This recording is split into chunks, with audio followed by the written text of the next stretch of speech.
Howdy guys, this is Carla, and this time I'm here to do a binge report on season 1 of the AXN show, Crossing Lines. And this is a show that I've been able to watch like a couple episodes here and there, just catch them whenever I'm, channel surfing on TV or whatever. And it grabbed my attention. I always told myself, hey, maybe I'll go back and watch this thing from the beginning one day. So these last few days, that's what I've been doing. I set out to watch the show from the beginning and in order.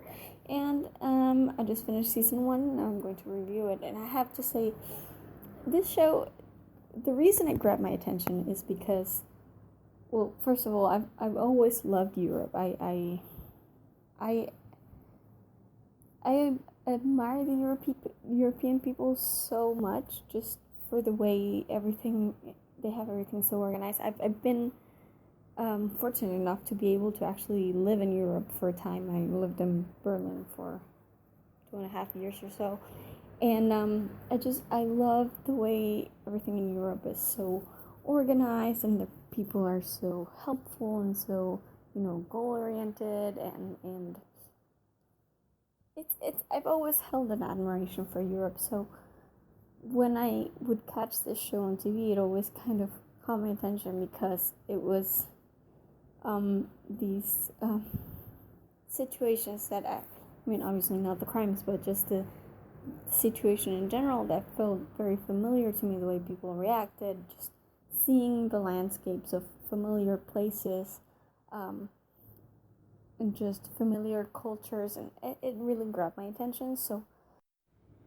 another thing that caught my attention straight away is just this idea of having a special police task force to kind of take over crimes that go across borders, because that is very interesting. In Europe, borders are completely open. Okay, I mean, if you've never been there, you don't kind of notice it. But for me, coming from the other side of the world where borders are so important, and getting to Europe and traveling from country to country without people even looking at your passport, like anybody, even there were no border lines. Basically, you just took a plane, left the plane, and then walked out the airport without anybody asking you anything, really. So I think it's very interesting, the idea that there would be a task force taken to handling things that, because they cross borders, the different police departments just can't interconnect that easily. So it's better to have one task force taken to handling that. I find it interesting. At the same time, there's no freaking way any European country would ever accept such a thing. So yes, this is highly fictional. I mean, the ICC exists, but they don't actually have a police force under their name. And obviously, like I said, no European country would ever let an international body kind of govern or take over their police cases ever. That's an incredible breach of the sovereignty of the country, even within the Eurozone, which is incredibly open. Still, they have different police forces, they have different governments. That's the point. It's that so that no one organization has the ability to just look into all the others. They have cooperation laws, which are, again, like their borders, they're very open, but you can only take that so far. So on the one hand, it's an interesting concept. On the other hand, it's obviously never going to happen. So I don't know, I guess that's part of the reason why I was attracted to the show in the first place, because it was such high-end concept, so high-end that it's pretty much never going to exist in real life, so I find it interesting, and I like to see how they get around that, because at times it seemed like the police were just like very open, like how you see in those US shows, when they have like each county or each city has their police force, and then the FBI comes in and takes a case from them, and they're always really, really pissed.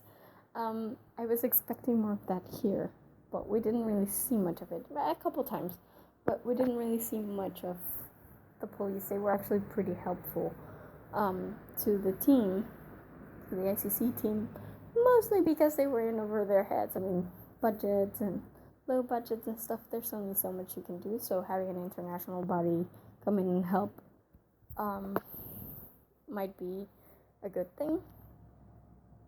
But yeah, I mean, I was expecting a different reaction, so at some points I kind of felt like, maybe it's a bit too easy. I hope they give us a bit more of that in season 2 as well. Now that I got to watch the first season, first of all, this show is like, if you love accents, then you have to watch this show. Okay, I know for a lot of people it might get really annoying. And actually it's one of my personal pet peeves when they have, when they have people who speak a different language than English, and they're speaking to each other alone. Nobody else is in there. And it's just the two of them, and they still speak English. And it's one of my pet peeves because they do it in dealing with Latin American countries all the time. And it really bothers me because, two people who speak Spanish won't just speak English to each other for no reason when they're alone. Like, if there's a third person in the room who doesn't understand Spanish, then sure, but why would they just speak in English when they speak the same language? They have the same native language, you know what I mean? But it's, I don't know, it didn't bother me as much in this show, and they did it a ton of times. But at the same time, you could tell that they kind of knew about it, because there was one episode, the bank robbery episode, which this made me laugh a lot, when Hickman comes in and talks to the woman, to Annika, and he's like, do you speak English? And she's like, doesn't everybody? I was like, yep, they know what they're doing. I mean, they obviously know that, okay, sure, not everybody speaks English fluently. Even in Europe, I mean, it depends where you are, but in a lot of places, people just don't. But they have to play it off this way because, hey, it's an international show and you want to get the English-speaking audience, so sure, let's go with English, And it was funny. Like I said, normally it would bother me, but this show made it okay. They just played it up well, so I didn't mind so much. And I really like the characters. I mean, it's a short season, so we don't really get to see as much of the characters as I would have liked. I would have liked to see more of Tommy's background. That was interesting. We know a little bit about Ava. We know a little bit about Sebastian. We don't know much of anything about Anne-Marie. But they still got me, you know what I mean? It's like, I still like the characters. I love Tommy. Tommy's my favorite. I love him. Not just because he's hot, but also because he's awesome. I love him. I love his attitude. I love that he just kind of gives it his all, no matter what. And he's the one who's not going to BS you, no matter what. And I love it. I love Ava. She's very strong, yet at the same time very emotionally sensitive, I guess, which I like. And I love Sebastian. I mean, I would watch Tom Blashiha in everything, but I really like him as Sebastian because, apart from Jack and Hagar, which wasn't really, I mean, you could barely tell it was him, now you actually see him as he is. And I mean, from having seen him in German stuff, I kind of know him a bit more. But I'm glad that he gets a bigger role this time around. So I'm a fan of his, so that's always good. I love William Fichtner. He's one of those people who I know him from movies mostly. You put that man in a movie and he will immediately make it 10 times better. So, it's no wonder he makes the show so much better just by being there. you know? And it's such a different character for him, too. Like, Hickman, he's a guy who's in pain constantly, and I don't just mean physically, but also emotional pain. Like, he feels like a failure all the time, even though he's, like, brilliant, you know? Sometimes he starts talking about what's going on and all the observations he's making. He's going so fast that it's almost like I'm watching Sherlock. Okay, obviously he's not as obnoxious as Sherlock, but he goes so fast that I just miss stuff. And that happens a lot in Sherlock, and I can see a little bit of that of him in him here. So, yeah, I basically think he's a freaking genius. He's just really broken up about everything and in pain, and I can't imagine feeling that way. I mean, poor man. So I think he does a great job. I love the arching plot lines they have, which, because it's a short season, you don't actually get to see a lot of them solved in this one. I mean, like I said, we don't know much about Ava. The Tommy thing with his family is, it's not happening at this point. It's just, he just saw his brother and that's it. We don't really know what's going on. The whole thing with Sebastian, I guess he's running bets or something. I'm not entirely sure. They haven't actually said it, but that's what I'm gathering from what he was doing. Or the thing with his kid, that now I'm really freaking, dying to see if the boy really is his kid. I think he should be. I like them. I like the idea of thinking he has a kid, because he would really love that kid, man. And of course the Louis thing, which was left hanging. I actually really liked Louis' storyline with Rebecca after the death of his child, because I think it's a very realistic point. Lots of couples in real life just cannot make it past the death of a child. It's not because they don't love each other, but just because the grief is so huge and everybody just goes through it differently. And while some of them do get through that together, like having each other for support, other people just can't get past the grief, and it breaks them apart. So I think it makes a lot of sense. I like the idea that that the reason their son was killed wasn't Louis. It was actually Rebecca. Not because I want her to be guilty or anything, because I don't think either of them is guilty. It's funny how, it's not funny, it's ironic how she was blaming him initially, and it turns out it was her. It's just one of those things in life, Things I didn't like so much, Anne-Marie, watching the first episode, I would never have guessed that she would have survived while Sienna died. I kind of knew she was there because I'd already seen a couple episodes, but watching that episode, the first one this time, and knowing that it was supposed to be her life on the line, it's kind of a little bit like, oh, I'm not surprised by the way the season ended either, because it's like she had a stamp on her, it's like this girl's gonna die, or something bad is gonna happen to her, because she made it through the first time. The thing I didn't like the most about her, though, not about her, but about her plot line, is that, well, first, we didn't get to know anything about her, like I told you guys before, but most of all, it's that, okay, she gets taken out in the first episode, and she's kind of like in and out of the hospital for the next 2 episodes. Then she even has a fight with Louis about not wanting him to treat her like a secretary, like, let me go out in the field and blah blah blah. And then eventually she goes back in the field and she does nothing. She's basically a glorified secretary. You know what I mean? It's like they just have her like talking to people, or she's never in the meat of the action.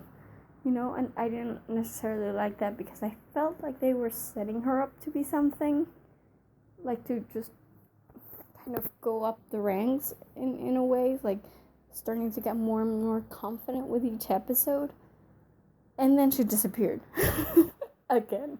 It's like, okay, should I expect her to be actually dead this time around? Because it's like you cut off all her progress. I mean, you could have done a lot of things with her, and you just didn't give her a chance. I don't know what happened there.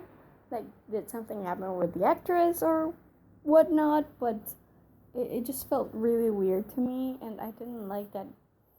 Then looking back on it, it feels like she didn't do anything, We never figured out the whole parents thing, because she clearly has a thing with parents. I don't know what it is. I don't know what her deal is. So it's like, I feel like nothing really happened with her, despite the fact that she's basically almost died at least twice. I don't know, I mean, they've done such a great job with Ava of making her seem, even if she's, like, emotional, kind of like the mother of the group or whatever, like, always asking everybody if they're okay and whatnot, but she still feels strong. She took a mob boss down, and in her own way, she's the one calming people down and making sure everybody's alright, and that has a lot of worth in my mind. It makes her seem strong, like the one that everybody can depend on. And then I just don't get that feeling from Anne-Marie. She felt like an intern in a way. It's like they just had her around so she could do all the stuff the others didn't have time to do. So I don't know. I'm hoping she's not actually dead, so they can give her more of a protagonism in the next season. But at the same time, again, I feel like she's been marked. I feel like she's kind of already done with. So I'm not that positive about that, and that was one aspect that I didn't necessarily like. Another thing that bothered me is that, okay, you have Donald freaking Sutherland in this thing, okay? And it's great, and I love the idea that he's like this badass prosecutor for the ICC, and he's taking down like war criminals and genocidal maniacs and whatever. But that's kind of an informed attribute, We never really see him doing much of that. I mean, Louise's team are the ones who are picking up the bad guys now, right? So we never see much of what Dorn does. And he spends the entire season looking for Dimitrov to help Louis. For some reason, I guess because they're friends from before or whatever. We don't really know about that either. Or because Rebecca worked for him in the ICC, I'm not entirely sure. But it starts off like this kind of intrigue plot where he's like, oh, I've got contacts everywhere and I can look Dimitrov up for you and we'll deal with him, I'll get him to pay for what he did to your son and blah, blah, blah. But it's all talk. We never see him actually do anything until the last 2 episodes. So for me, that felt off, I mean, don't get me wrong, I loved that badass post at the end of the very, very, very end of the season and of the last episode, that he was never going to let one of these guys out ever again, ever, ever, ever. That was badass. That is why you got Donald Sutherland into your show, to deliver those lines and make them perfect. But everything up to that point, I felt like it was a bit like bark and no bite. You know what I mean? It's like they said a lot of things about him, but we never really saw him doing anything. So I hope that gets, they put in a bit more effort next time around. I thought the cases were good though. Like every case had something interesting, which I liked. Not all of them were a big hit, but some of them were pretty awesome. The whole bank robbery was interesting. The kidnapping of the mob boss's daughter was interesting too. And just the whole thing with Genovese was pretty cool, I think. So yeah, I like this season. There are a couple of things they can do better. Hopefully for the next season will be, um, they'll work more on that. Hopefully, but for now, I really like the show. I don't know. I have a soft spot in my heart for the show now, and I'm definitely going to keep watching. Um, I guess I will be back with a review for season 2 next time around because I am definitely going to binge watch that too. Hopefully it'll be just as good, if not better than this one. So that's about it for me now. As always, be sure to visit our website at thegeekypub.com. We have reviews not just for Crossing Lines, we also have other TV shows, books, movies, games. We have a ton of stuff in there, so be sure to visit and check it out. And as usual, remember, if you guys want to be notified as soon as possible whenever we upload a new review, you want to subscribe to our YouTube channel because most of our reviews go up on YouTube even before they hit the website. So if you want to be alerted as soon as we upload anything new, then subscribing is what you want to do. And I will see you guys next time with another review. Bye for now.